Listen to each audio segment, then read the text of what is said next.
Ah, não tinha como eu falar de outra coisa, aliás, tinha sim, né? A mensagem de hoje era sobre missões, na verdade, porque era o Miguel que ia falar, mas ontem, no meio da manhã, e quando eu fiquei sabendo, eu falei, bom, vamos lá. E aí eu fui orar e perguntar para Deus qual era a ênfase, né? Mantenho missões, aquela coisa. E aí veio no meu coração muito forte falar sobre os 500 anos, sobre a reforma. E o que ela tem a ver conosco. Foi muito bom eu ter vindo ontem à noite, porque também me deu mais material para poder não falar nada de errado aqui hoje, né?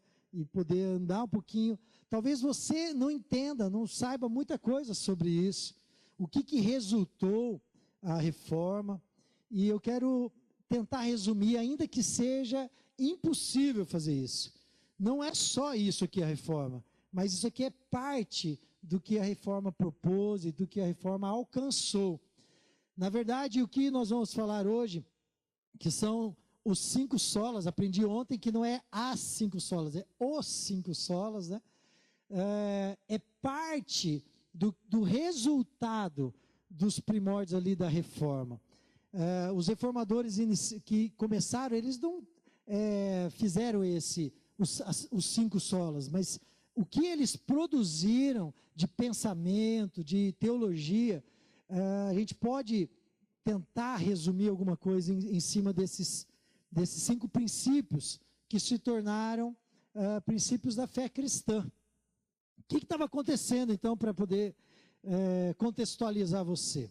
Eu quero dizer também alguma coisa, eu não sei se nós temos hoje aqui alguém que é membro da Igreja Católica. Eu vou citar aqui várias vezes a Igreja Católica hoje, porque a reforma tinha tudo a ver, mas eu quero dizer bem claro que eu estou falando sobre a Igreja Católica daquele momento, e principalmente. Eu vou sim criticar uma igreja, mas não vai ser a Igreja Católica, vai ser a Igreja Evangélica de hoje, que parece estar tão corrompida, tão mal quanto a Igreja Católica lá de 500 anos atrás. Isso sim. Então, por favor, não se ofenda. Até se você estiver aqui e quiser conversar comigo depois, eu posso conversar e explicar tudo para você. Tá bom? Mas o que estava acontecendo ali? No fim do século XV, 1400 e alguma coisa, tudo que a Igreja Católica estava produzindo e pensando e agindo nos últimos séculos, não só apenas nos últimos anos, estavam incomodando diversas pessoas. E a gente vê, ao longo da história, pessoas que se levantaram para começar a falar contra isso, contra uma coisa, contra outra, né? Um deles foi John Hus, que foi citado ontem aqui, e ele se levantou contra algumas coisas da Igreja Católica, e até esse momento, quem se levantava simplesmente era queimado.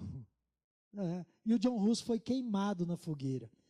E alguns dias antes, um dia, sei lá, ele ainda na sua prisão, ele falou o seguinte, ele profetizou e disse assim, que vão queimar um ganso, né? Um ganso na fogueira, que o nome dele, Hus, em alemão, é ganso.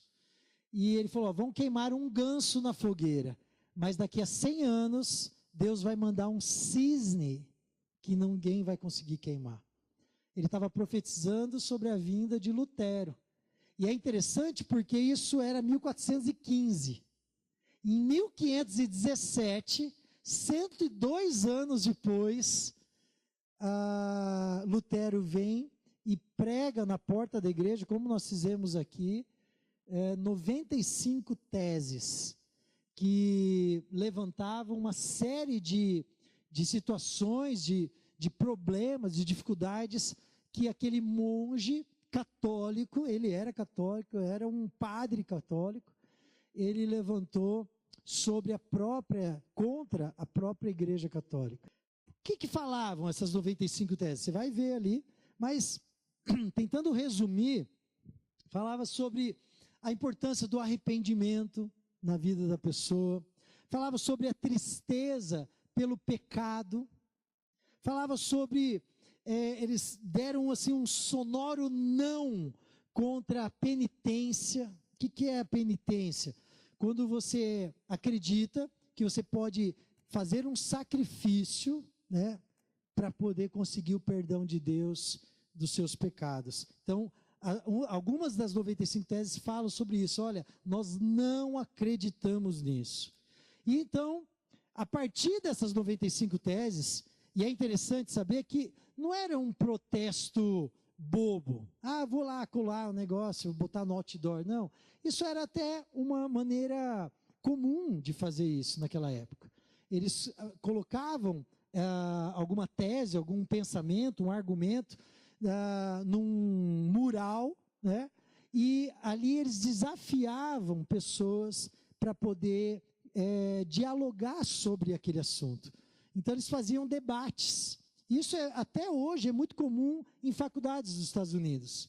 Eles fazem isso até hoje, até competição, porque nos Estados Unidos tudo é competição, né? Então eles fazem competição de argumentos. E no final um ganha, né? Não sei se era assim naquela época, essa competição, mas na verdade eles faziam isso para crescer, para eles poderem, com pensamentos dos dois lados, conseguirem crescer. E foi isso que ele fez. Ele iniciou assim, ele queria discutir, ele não queria romper, ele queria conversar. Quem sabe chegar num consenso melhor, mais bíblico, e viver uma igreja diferente. Era o que ele queria. Mas a gente sabe que tudo isso resultou num rompimento, e mais tarde a gente consegue hoje tentar resumir um pouquinho nesses 5 solas. Eu queria gastar um pouquinho de tempo nisso. Quais são os 5 solas? Então, primeiro, pode dar um clique, por favor? Sola fide. O que quer dizer isso? Alguém sabe? Os que vieram ontem não, né, Clara? Hã? Viu? Viu como faz falta? Hã? Somente a fé. É exatamente isso. Por que isso aqui foi importante para eles? E por que eu acho que é importante para nós hoje? A gente precisa entender que quando Lutero decidiu sair de casa e morar num mosteiro, a gente viu ontem que teve diversas motivações, filosóficas inclusive, mas basicamente ele queria buscar salvação. Ele queria algo para ele. Ele estava com um medo terrível da condenação e ele precisava, e ele acreditava que o mosteiro poderia dar essa resposta para ele, uma vida monástica, né? Uma vida de isolamento, porque aí ele ia se isolar dos desejos carnais e tudo mais. Ele achava que aquilo ali poderia trazer para ele alguma salvação. Dentro dele havia um senso de pecado tão grande, tão forte, que a história conta que ele se confessava diariamente. E às vezes acontecia dele se confessar, e ele estava voltando para o mosteiro, para o quarto dele, o lugar que ele dormia, e ele lembrava de mais algum pecado, e ele voltava correndo para se confessar de novo. Ele acreditava que aquilo poderia purificá-lo, e assim era o que ele acreditava. Mas a ideia, o entendimento dele é que ele estava em dívida com Deus. E ele precisava de alguma maneira fazer coisas, porque era a crença da época, para que ele pudesse buscar a salvação. Lutero tentava viver a perfeição. Só que ele mesmo sabia que isso era impossível. Ele sabia que não tinha como ele alcançar isso. Ele tentou viver também a prática dos místicos, mas aquilo também não preencheu o coração dele. Ele tentou até formas de penitência corporal, que eram muito comuns naquele tempo, mas ainda existe algumas classes, não sei, ordens do catolicismo que acreditam nisso. Tem uma ordem famosa que eles carregam um negócio por dentro da roupa, que prende na coxa e fura a coxa e fica machucando como forma de penitência. Ele tentou essas coisas também, mas aquilo não trouxe nenhuma paz que ele estava buscando. Por que tudo isso acontecia com ele? Em parte, tinha a ver com a criação dele. Ontem mesmo a gente viu isso, o Vander comentou sobre isso, que a criação dele foi muito severa. Os pais o castigavam duramente. E a gente sabe, eu já falei aqui algumas vezes, que normalmente a gente entende Deus a partir daquilo que a gente recebe dos nossos pais. Então ele olhava para Deus e não conseguia ver algo de amor, algo de... Não, ele só via alguém muito severo. E um dia, por causa daquilo que aconteceu com ele foi mandado para lecionar numa faculdade, e ele começou a dar aula sobre as epístolas de Paulo, e um dia ele estudando Romanos, ele leu Romanos 1,17, que diz: visto que a justiça de Deus se revela no Evangelho, de fé em fé, como está escrito, o justo viverá pela fé. Ele estava lendo isso aqui e ficou em 3D. Sabe quando você está lendo a Bíblia? E aí, opa, tem alguma coisa aqui. É tão bom isso, gente. Quando você sente Deus falando com você alguma coisa, né? Ele sentiu que tinha alguma coisa aqui. Ele começou a olhar e começou a pensar e pediu para Deus revelar. E ele entendeu que essa justiça de Deus, que anteriormente ele entendia de maneira errada, era, na verdade, um presente de Deus. Um presente que ele recebia pela fé. E então ele começou a entender que havia uma partícula que poderia mudar tudo. Toda a crença dele, todo o entendimento dele. Ele entendeu que a salvação só poderia ser recebida pela fé. Lutero tinha descoberto que não eram penitências, sacrifícios, boas obras, compra de indulgências, ou qualquer coisa dessas parecidas, que poderiam livrar o homem, ou ele próprio, da condenação. Mas a fé em Jesus. Efésios 2, 8 e 9, muito conhecido, diz: porque pela graça sois salvos mediante a fé. Isso não vem de vós, é um presente de Deus. Não vem de obras, ou seja, coisas que a gente faça para que ninguém possa se gloriar. Ele sabia que Jesus perdoava os pecados mediante a confissão. Isso ele tinha entendido, mas ele não tinha compreendido que a obra de Jesus era muito maior que aquilo. Ele pensava que as boas obras poderiam, e ele fazia isso, poderiam compensar os pecados que ele praticava. Ele ainda não tinha entendido que o sacrifício de Jesus, sendo compreendido, aceito, crido pela fé, poderia fazer a grande diferença. Nesse mesmo tempo que ele compreendeu, abriu a mente dele, Deus fez isso com ele, algumas coisas absurdas estavam acontecendo. O Papa naquela época era Leão X, e as indulgências já vinham de muito tempo. O que eram indulgências? A igreja vendia um lugar no céu, ou vendia o perdão de pecados. Dinheiro mesmo. Mas naquele momento, Leão X tinha feito um acordo com alguns homens poderosos da Alemanha. Por quê? Ele estava terminando de construir a Basílica de São Pedro, que hoje é, talvez, o grande orgulho da Igreja Católica, lá em Roma. E então ele precisava de dinheiro. E ele não tinha dinheiro para acabar de construir aquele imenso monumento.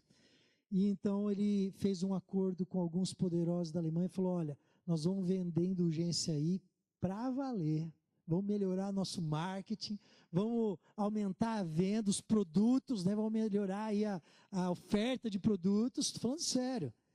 E a gente faz aí um 50-50, né? Metade para você e metade para mim. Foi exatamente isso que aconteceu.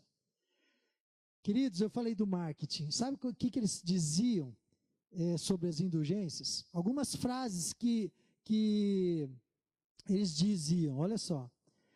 A partir do momento que você adquire a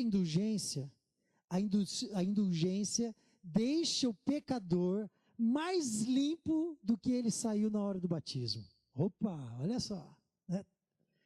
Ou, olha, você quer ficar mais limpo que Adão antes de pecar? Compre essa indulgência. Eles diziam isso. Olha outra. A cruz que o vendedor das indulgências carregava com ele tinha tanto poder quanto a cruz de Cristo. Outra coisa. Você tem algum parente que já morreu? Você tem dúvidas aí, não sabe onde ele está? Talvez esteja no purgatório. Ele dizia assim, ó, tão logo a moedinha caiu no cofre, desse jeito, a alma vai sair do purgatório e vai para o céu. Outra coisa, ele dizia que a indulgência papal tinha o poder, inclusive, de perdoar os pecados futuros. Então, olha, você comprou o teu lugar no céu, você está pronto. Pode pecar à vontade que está tudo pago. Queridos, como Lutero poderia se calar diante de tamanha bagunça que virou a igreja naquela época? O que Jesus espera de mim e de você hoje é que a gente entenda que só Ele salva. E que o que Ele espera de nós não são obras, não são ações, não são, mas somente a fé nesse Jesus. É a fé de que a obra na cruz que Jesus fez é suficiente. Não precisa de nada para completar essa obra. A obra já está consumada. É isso que Jesus espera de você. Você entende que não precisa de mais nada para ser salvo? Ontem a gente falou um pouquinho disso. Será que você entende que se você creu em Jesus, se você já depositou essa fé em Jesus, você não precisa nem vir à igreja para ser salvo? Eu não disse que não precisa vir à igreja, eu estou dizendo, não precisa vir à igreja para ser salvo. Você crê que você não precisa dar o dízimo para ser salvo? Você crê que não precisa ser bonzinho para ser salvo? Não.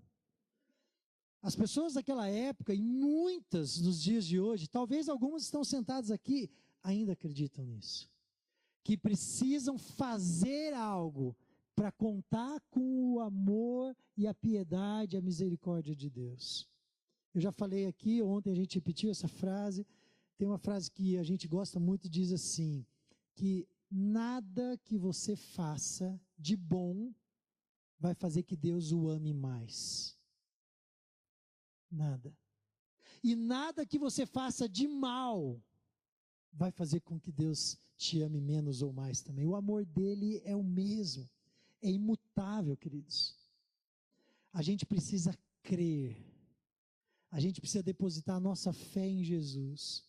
Isso não é simplesmente falar assim, Jesus vem cá junto com tudo que eu tenho já. Eu creio em um monte de coisa, vem Jesus também. Não, é crer só nele. E renunciar tudo o resto. Isso é depositar fé. Isso é dizer somente a fé. O segundo sola é o sola gratia, o sola gracia. O que quer dizer isso? Somente a graça. Segundo pilar, eu demorei mais no primeiro, tá? Não façam as contas, não. Caramba, vamos sair daqui 1h30. Não. Os outros eu vou mais depressa. Ufa.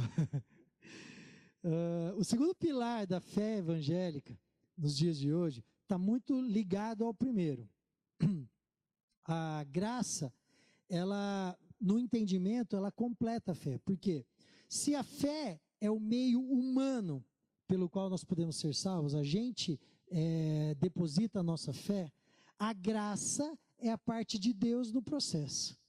Diz assim, Romanos 1,17, vou ler de novo. Visto que a justiça de Deus se revela no evangelho de fé em fé, como está escrito, o justo viverá por fé. Como que a justiça de Deus poderia prevalecer se ainda nós continuamos a ser pecadores? Como que nós poderíamos ser salvos se nós, por causa do pecado, ainda somos condenados pela lei de Deus. É aí que entra a graça. Porque a graça é algo que nós recebemos de Deus, de bom, mas que nós não merecemos. A salvação é pela graça. Ou seja, você recebe a salvação mesmo sem merecer. Porque o texto lá de Efésios diz já, se a gente pudesse fazer alguma coisa que fizesse com que a gente merecesse, pronto, já mudou. Então agora eu mereço a salvação. Não, a salvação, ela é pela fé e pela graça. Para que ninguém possa se orgulhar de falar, eu tenho porque eu mereço. Não, ninguém merece. Nenhum de nós. A gente falou ontem sobre uma dívida que nós temos e que não pode ser paga. Todos nós, eu e todos vocês. Só que essa dívida é paga na medida que Deus credita um dinheiro, usando o exemplo de uma conta bancária, se está devedor, ele acredita dinheiro na conta para você, só que você não merece isso. Isso é a graça. Quando Lutero entendeu isso, ele não podia se conformar com o absurdo da venda das indulgências. Ele tinha que fazer alguma coisa, porque as indulgências pregavam outra coisa. Diziam que se você comprar, se você adquirir, tiver a bênção papal, ou seja lá o que for, agora eu tenho o direito. Olha aqui a minha escritura do céu. Está aqui, ó, assinada pelo representante de Deus na terra. Eu tenho poder, eu tenho méritos. Queridos, a única causa possível da salvação é a graça de Deus sobre o pecador. Não tem outro jeito. Não dá para comprar um terreninho no céu, um lote lá. Não. Nem com dinheiro, nem com dízimo, nem com ser bonzinho, nem com nada. Ah, mas eu fui lá. Imagina você chegando no céu, né? Jesus. Aí ele olha lá, e o teu nome não está aqui. Mas como que não está aí? Dá uma olhada lá no hall de membros da Vila Santa. Meu nome está lá. Ele... E daí? Não quer dizer nada. O fato de teu nome estar no hall de membros de uma igreja aqui na terra não quer dizer nada. A salvação é pela graça. Pela fé, a gente já viu, e agora pela graça. Efésios 2, 8, 9, eu vou ler de novo, porque pela graça sois salvos. Queridos, hoje é dia de você entender isso, se ainda não entendeu. Entender que essa graça precisa ser recebida com fé no seu coração. Quando a gente não faz isso, sabe o que a gente faz? Eu vou ler Hebreus 10, 29, diz assim: então, o que será que vai acontecer? Olha só, presta atenção.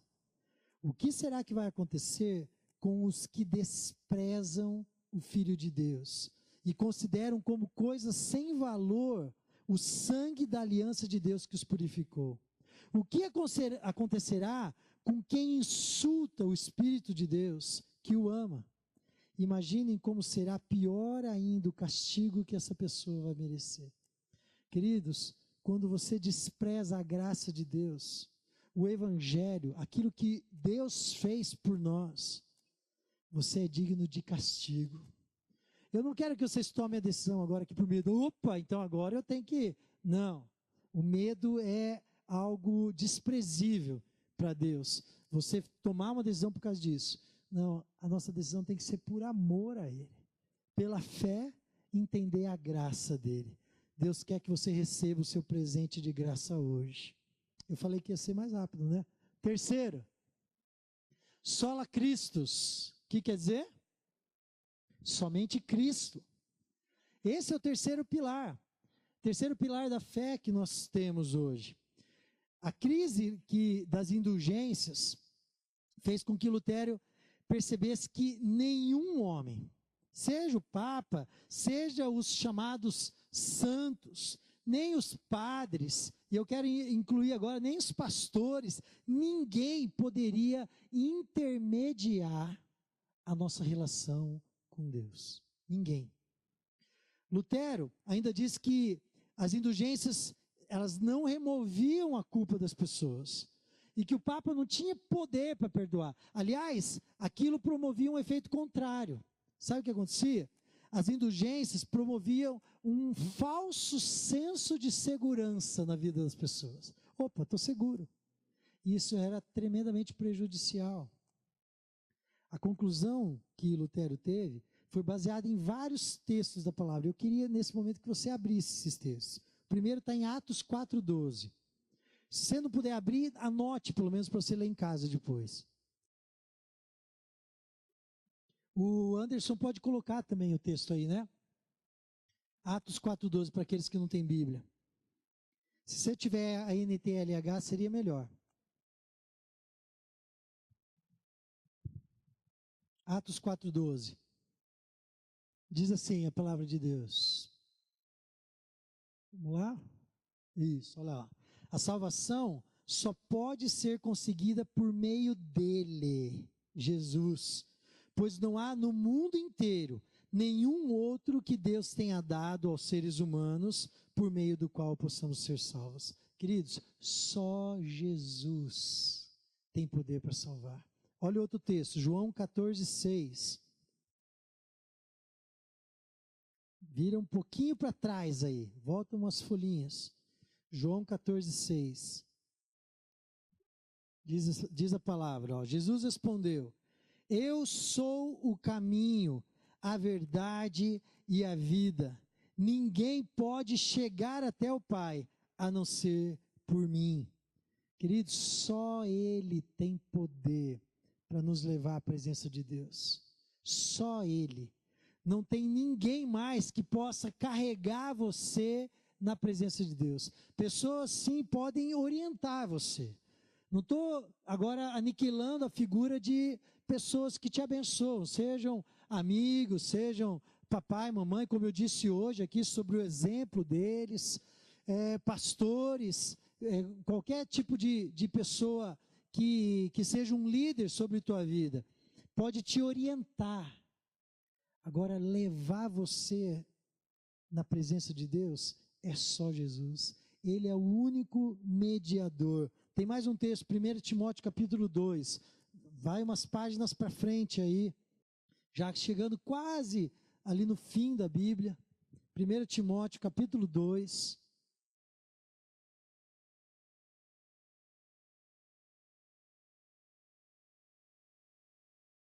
Versículos 5 e 6. Anderson.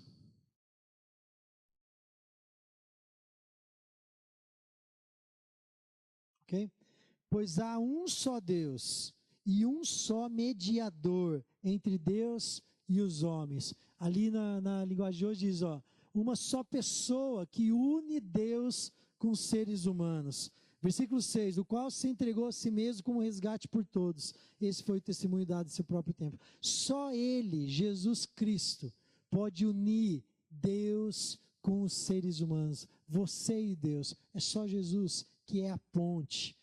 O outro versículo, Hebreus 4. Versículos 14, 15 e 16. Se puder agora na NVI, melhor. Anderson.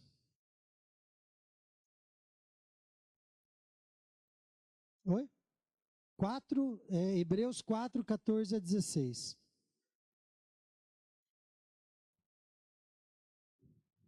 Portanto, visto que temos um grande sumo sacerdote que adentrou os céus, Jesus, o Filho de Deus, apeguemo-nos com toda firmeza à fé que professamos, pois não temos um sumo sacerdote que não possa compadecer-se das nossas fraquezas, mas sim alguém que, como nós, passou por todo tipo de tentação, porém sem pecado. Assim, aproximemo-nos do trono da graça com toda a confiança, a fim de recebermos misericórdia e encontrarmos graça que nos ajude no momento da necessidade. Ele é o sumo sacerdote. Quem era o sumo sacerdote no Velho Testamento? Era o cara escolhido por Deus, que levava os pedidos, os sacrifícios, as necessidades das pessoas até Deus.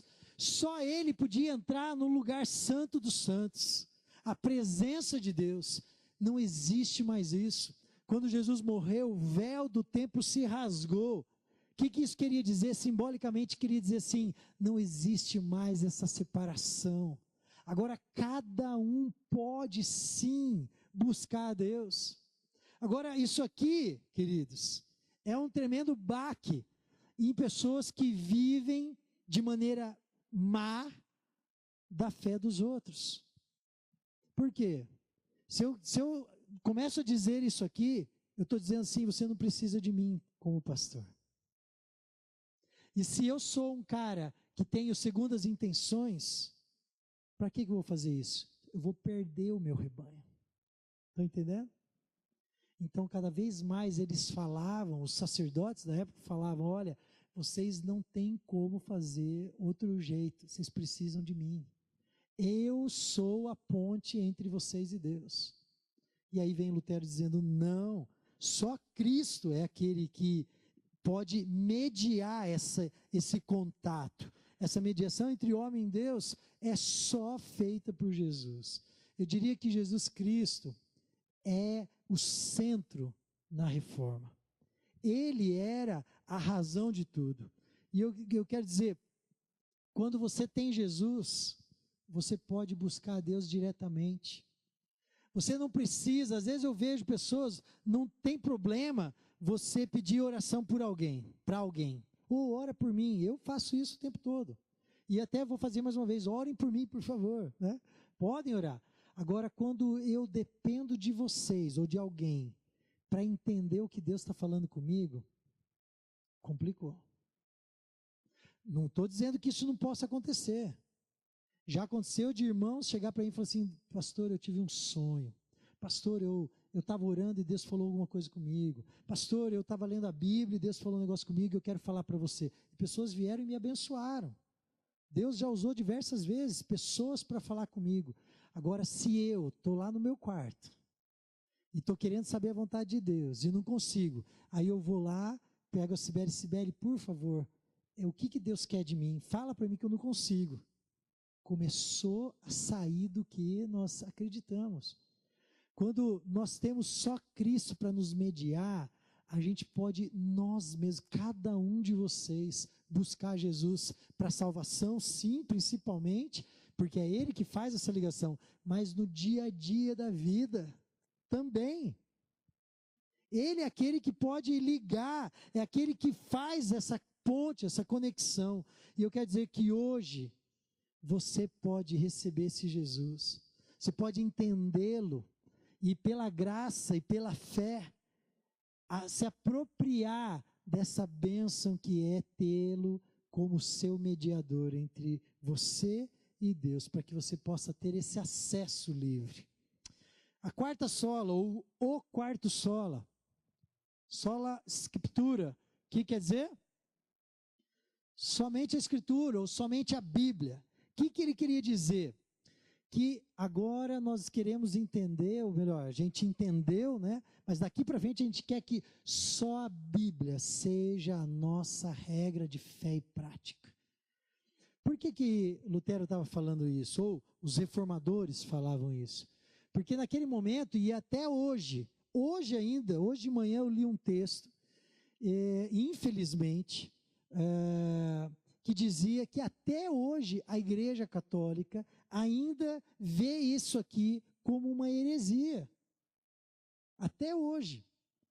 Somente a Escritura, ou somente a Palavra de Deus, segundo os católicos, está errado.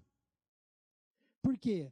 Eles entendem que a Bíblia é um dos pilares, mas também existe a tradição da Igreja, que envolve o Papa e também os escritos, o que eles pensaram e tudo mais. E eles colocam isso na mesma, ou às vezes até acima do patamar da Bíblia. Queridos, Lutero vem para dizer assim, não. A Bíblia tem que ser não somente a mais importante, mas a única base para tudo que nós cremos. Naquele momento, eu não lembro a data agora, Martin, talvez você me ajude, eles chegaram a limitar o acesso da Bíblia às pessoas leigas. O que isso quer dizer? Só podia estudar a Bíblia se você tivesse o acompanhamento de alguém do clero. Eu li bastante sobre isso, qual que é a justificativa? E é uma justificativa lógica, tá, queridos?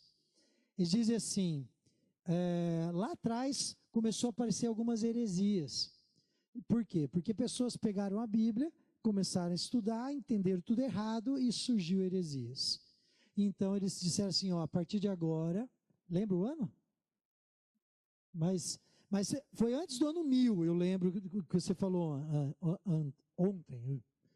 E eles disseram assim, olha, para evitar isso, vocês agora não podem mais ler a Bíblia sozinhos. Só se tiver um sacerdote, um pastor, um padre, só se tiver alguém acompanhando vocês.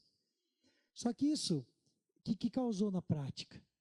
Na prática, proibiu uma pessoa comum de ter a Bíblia, buscar a Bíblia e pedir, Deus, fala comigo através da tua palavra. Proibiu. E eu vou dizer uma coisa que é espantosa, eu não sabia disso, foi lendo que eu descobri. Sabe quando que isso acabou? Pasmem, em 1962, ontem, no Concílio Vaticano II, eles se reuniram e disseram assim, olha, face a tudo o que tem acontecido, a gente entende que agora a Bíblia pode ser estudada também pelos leigos. Mas ainda existe muito forte a crença da tradição da igreja ser até maior. Tem vídeos na internet sobre isso. Pessoas falando isso, imagina como que a Bíblia pode estar acima da tradição.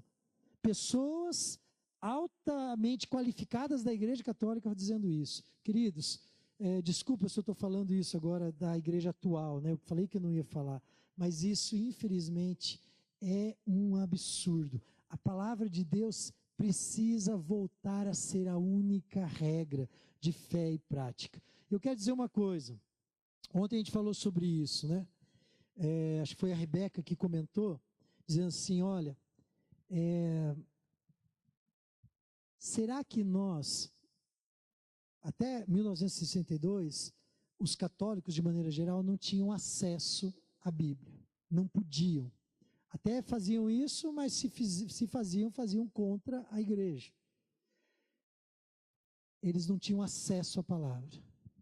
A pergunta é, será que você tem acesso à palavra? E agora eu quero fazer essa pergunta, não porque existe uma lei que proíba, porque não tem, essa lei não tem. Você pode ter acesso. Agora a pergunta é, você tem acesso à palavra? Ontem a gente estava conversando e entendendo assim, que absurdo é que a gente teve tantos séculos de proibição. Ainda hoje tem muitos países que proíbem que esse livro seja lido. E aqui no nosso país, na nossa cidade, aqui nesse lugar, nesse bairro, você tem acesso. Não somente tem acesso por lei, mas você tem a Bíblia. Muitos não tinham a Bíblia. Você tem a Bíblia. Alguém aqui não tem a Bíblia? Se não tiver, a gente vai dar. A gente tem Bíblia para dar? Não tem, né? Em algum lugar tem. Mas a gente vai dar uma Bíblia para você. Mas você tem acesso. Agora, sabe o que acontece? Você não lê. E eu pergunto, qual que é a diferença? Se você acha que você crê no somente a Bíblia, somente a Escritura, você precisa crer que ela é o livro que Deus deixou para você, Ele escreveu para você. E como você não lê?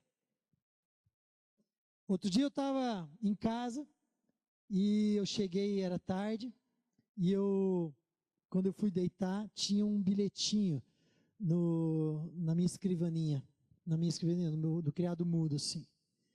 E eu lembro que eu não li aquele bilhetinho. Eu estava tão cansado, deitei. No outro dia de manhã, a Yasmin chegou para mim e falou assim, ei pai, você leu o bilhetinho? Eu falei, que bilhete? Ela, por que você não leu? Aquela coisa de meninas, né, que é normal, né? Vocês mulheres adoram fazer isso. Tô brincando, só para vocês darem uma risadinha. Mas tem verdade. Mas não é um absurdo? Pensa bem. E agora não só mulher. Você escreveu um bilhete de amor, uma cartinha de amor para sua esposa, para o seu pai, para o seu filho.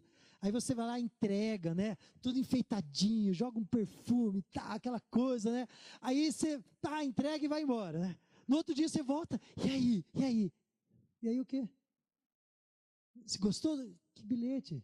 Aquilo que eu te... tá, nem li. Como que você se sentiria? Não é um absurdo pensar nisso? Fala a verdade. Agora, queridos, Deus escreveu uma carta de amor para você. Como que você pode ficar sem ler essa carta de amor? Ah, pastor, eu não entendo, eu leio e não entendo nada. Então, compre uma Bíblia na linguagem de hoje. Isso pode te ajudar bastante já. Pode te ajudar bastante. Às vezes você lê numa tradução, a tradução que você tem na tua casa é uma tradução antiga, que você não consegue entender nada mesmo. E se eu for ler, também não entendo nada. Agora, compre uma tradução mais nos dias de hoje, então vai ter lá um jeito de falar mais parecido com o que você usa. E você vai entender a mensagem de Deus, mas não deixe de viver somente a Bíblia na sua vida, querido.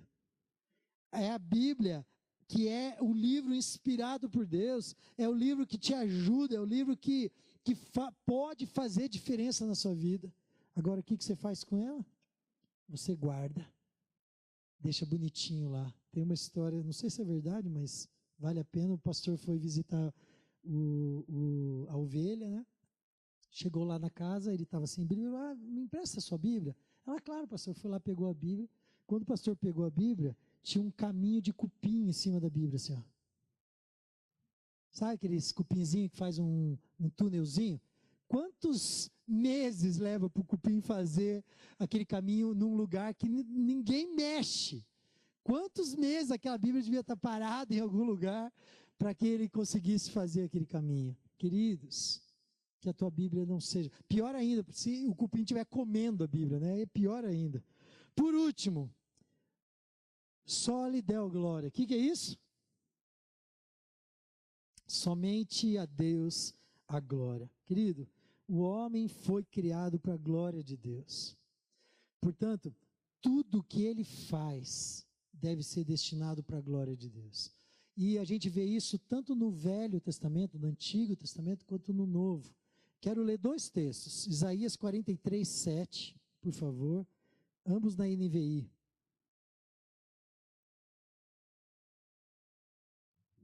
Isaías 43, 7. Olha aí, ó. Todo o que é chamado pelo meu nome, a quem criei para a minha glória, a quem formei e fiz. E o outro do Novo Testamento, Romanos 11, 36. Esse é bem famoso. Diz assim: pois dele e por meio dele e para ele são todas as coisas. A ele, pois, a glória eternamente. Querido, isso parece até óbvio, não é? É claro, a Deus, somente a Deus, toda a glória. Mas na prática isso não era tão óbvio assim. Naquele tempo, o clero exigia uma devoção tão grande a eles e aos chamados santos, né? Homens que viveram lá no passado, alguns apóstolos e outros grandes homens que viveram, foram grandes homens de Deus, mas eles começaram a chamá-los de santos e começaram a exigir uma devoção que beirava a idolatria. Eles diziam que aqueles homens poderiam inclusive interferir no contato com Deus, na questão de perdão de pecados, na questão de obtenção de bênçãos. Queridos, isso destruía essa crença que a Deus e somente a Deus toda a glória. E a igreja romana também ensinava tudo isso. Agora, vamos olhar para os dias de hoje, para a gente terminar. Eu contei ontem aqui que eu fui numa igreja lá na Colômbia, e eu lembro que quando começou o culto, começou a tocar uma música, né? Eu falei, nossa, parece que é um coral, mas deve ser playback, porque não dá para ver o coral, não vejo música nenhuma. E aí quando a gente olhou direito, no escuro assim, de um lado do palco e do outro lado do palco, atrás de uma parede, havia uma parede aqui assim, eles estavam tudo atrás, havia realmente um grande coral e pessoas tocando, pessoas cantando, mas tudo escondido. De início eu falei assim, cara, gostei dessa ideia. Gostei, vou fazer isso na nossa igreja, vou botar a equipe de louvor lá atrás, tocando lá atrás, assim, ó. E a gente canta aqui, ó, né? Para ninguém se aparecer aqui, porque infelizmente às vezes, não estou dizendo de alguém aqui da equipe agora, mas às vezes pessoas do louvor, ou pessoas que aparecem aqui querem se aparecer mesmo. Eu falei, gostei da ideia. Só que aí sabe o que aconteceu? Entrou o pastor. E na hora que ele entrou, e ele entrou com um super microfone dourado assim, né? E começou a falar, e de repente começou a aparecer o nome dele, e não era só o nome, mas o líder de não sei o quê. Aí quando ia tocar uma música, aparecia assim, autor era o próprio pastor, e falava assim, essa música você pode cantar, é 100% avivamento. E aí de repente aparecia a esposa dele. A esposa era pior ainda. Era um microfone vermelho, né? Um iPad vermelho e um chale vermelho, né? Detalhe, ela vinha com o microfone vermelho, até o ponto eletrônico aqui era de brilhantes vermelhos, falando sério. Ela vinha, aí vinha um menininho trazer o iPad dela e a Bíblia dela vermelha, né? Pum, botava aqui assim. Aí ela usava, quando ela terminava de falar, ela saía, não pegava nada, vinha o menininho correndo de novo, pegava e levava para lá. Daí a pouquinho veio o terceiro, era o filho, né? Com uma calça bem justinha assim, camisa aberta até aqui assim, né? Peitão de fora assim, todo... Era a versão atual, né? Alguma coisa assim. Queridos, ali eu fiquei tão triste, tanta gente ali, mas aquele palco enorme estava sendo usado para dar glória para 3 pessoas e não para Jesus. E eu quero dizer, obrigado, porque todos esse pessoal do louvor sobe aqui junto, para a gente dividir a possibilidade de ter alguma coisa parecida aqui. Talvez seja melhor algum dia a gente tirar isso aqui. A gente tem esse palco mais alto, que não para que a gente é mais importante, só para ficar mais fácil de você ver aí. Só isso. Não é por causa disso, porque nós cremos sim que a Deus deve se dar toda a glória. Agora, eu quero terminar lendo um texto que eu vi num site católico. Só que esse texto é realmente verdade. É um texto contra a igreja protestante, é verdade, mas eles têm razão. Eles têm completa razão e eu quero dizer isso aqui. Ele está fazendo uma paródia, uma crítica aos 5 solas, como hoje poderia ser, de fato, os 5 solas. Olha só, o primeiro, ao invés de sola escritura, seria o solo proselito, que quer dizer, somente o pastor de uma determinada seita ou igreja tem a autoridade infalível de interpretar as escrituras. E a gente vê isso acontecer hoje, infelizmente. O segundo, em vez de sola gratia, é o sola presuntione, que quer dizer somente a presunção da predestinação à glória eterna, sem o mínimo esforço. Existe sim o orgulho espiritual, ainda que é verdade, nós podemos crer que nós temos a salvação, e isso não é uma presunção. Tem gente que tem sim um orgulho espiritual terrível, que chega a ser a presunção mesmo. Se acha maior do que os outros. Isso está errado. O terceiro, em vez de sola fide ou sola fé, é a sola ignorância. Por quê? É somente a ignorância de achar que basta acreditar e pronto, sem precisar das boas obras. Só que as boas obras acompanham em muitas igrejas, infelizmente, e às vezes até na nossa igreja, quando você acredita que elas podem, por ignorância, ajudar no seu caminho para a salvação. Quarto, o sola proselito glória. Ou seja, em vez da somente a glória a Deus, somente a glória ao pastor, como foi esse caso da igreja. E por último, em vez de solos Christus, é o sola ratio proselitis, ou seja, somente o pastor, mais uma vez, tem a razão, e ele é o mediador entre Deus e as pessoas. Queridos, pode parecer um absurdo, mas tem muita gente que acredita nisso. Sabe quando você acredita nisso? Quando, por exemplo, o pastor Ricardo ou o pastor Marte vai viajar, e aí você fica sabendo que é o pastor, sei lá, o João que vai pregar, e aí você fala assim, sabe de uma coisa, não vou na igreja hoje não. O pastor não vai pregar, então não vou lá hoje não. Você está fazendo isso. Graças a Deus aqui não é tanto, mas eu conheço igrejas evangélicas sérias, que as pessoas ligam para a igreja no domingo à tarde, para saber assim, ei, quem que vai pregar hoje? É o pastor X? Se é ele eu vou, se não for ele eu nem vou. O que estão fazendo? Estão dando glória para o pastor. Estão achando que aquele lá, sim, é o ungidão, né? Os outros não. Queridos, a gente precisa tomar cuidado. Vamos recapitular? Está aí os 5, né? Somente a fé, somente a graça, somente Cristo, somente a Bíblia, somente a Deus a glória. Hoje eu queria convidar você a construir a sua vida espiritual. Eu queria que você fechasse seus olhos, baixasse sua cabeça. Eu queria realmente te convidar e te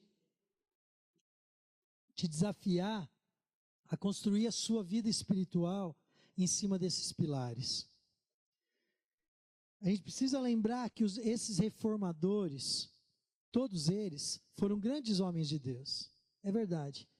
Mas se a gente lê a história, a gente vai descobrir que eles só foram homens. A própria história apresenta alguns defeitos horríveis deles. Alguns deles eram mulherengos, alguns deles eram presos a vícios. A gente sabe disso. Eles eram só homens. Só que as verdades que eles transmitiram, as verdades que chegaram aqui até nós, que foram pautadas nas Escrituras Sagradas, nos permitem até hoje buscar a essência do verdadeiro cristianismo. Como vocês viram, eu fiz algumas críticas aqui, que tem acontecido hoje, talvez na sua vida. Se você se encaixou em algumas delas, hoje é tempo de pedir perdão. Você que está há tempos aqui na igreja, ou em alguma igreja, mas que não tem lido a Bíblia, não tem feito da Bíblia, somente a Bíblia, a tua regra de fé.